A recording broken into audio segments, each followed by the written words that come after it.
উত্তরাধিকার সম্পত্তি বা ওয়ারিশ সম্পত্তির অংশ দিতে না চাইলে সেই ক্ষেত্রে এক্সিকিউটিভ ম্যাজিস্ট্রেট 3 মাসের মধ্যেই আপনার সম্পত্তি বের করে দিবেন। এখন একজন লোক মৃত্যুর পূর্বে তার সম্পত্তি এবং ওয়ারিশ রেখে মারা যান। এমন তিনি যেই ওয়ারিশ রেখে যান সেই ওয়ারিশদের মধ্যেই কেউ কেউ কী করেন, অন্য অন্য ওয়ারিশদেরকে অংশ দিতে চান না, তারা একাই নিতে চান এই অংশ। এবং এই বঞ্চিত অংশীদারদের জন্য বর্তমানে ভূমি অপরাধ প্রতিরোধ ও প্রতিকার আইন বের হয়েছে।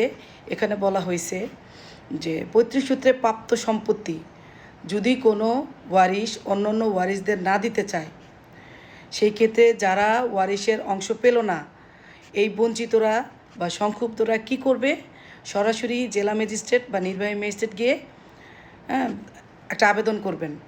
আবেদনের সাথে সে যে বৈধ ওয়ারিশ সে সম্পর্কিত কাগজপত্র সহ দাখিল করবেন। দাখিল করলে আবেদনটি আদালত গ্রহণ করে কি করবেন, যারা তার অংশ দিচ্ছেন না তাদের বিরুদ্ধে সমন পাঠাবেন। সমন পেয়ে যদি সেই অংশীদারা আদালতে আসেন এবং তাহলে আদালত কি করবেন, আদালতের মধ্যেই তাদের অংশ বন্টন হবে এবং যার যার অংশ বন্টন করে দিবেন।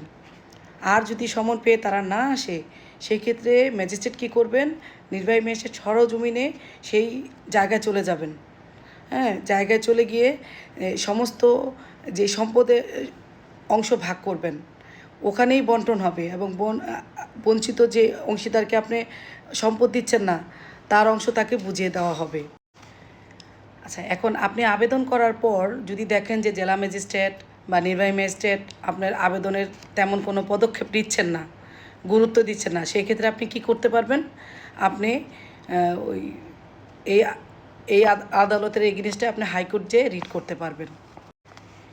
এখন এই আইনটা হওয়াতে ওয়ারিশদের জন্য সুবিধা হয়েছে। আগে যখন ওয়ারিশরা তার অংশ দিত না, তখন দেওয়ানি আদালতে গিয়ে মামলা করতে গিয়ে অনেক সময় ব্যয় হয়ে যেত। সেই সময়টা এখন আর লাগবে না। দেওয়ানি আদালতে আর মামলা করতে হবে না, আপনি এক্সিকিউটিভ ম্যাজিস্ট্রেটে মামলা করেই আপনি আপনার সম্পত্তি 3 মাসের মধ্যেই ফেরত পেতে পারেন। ধন্যবাদ।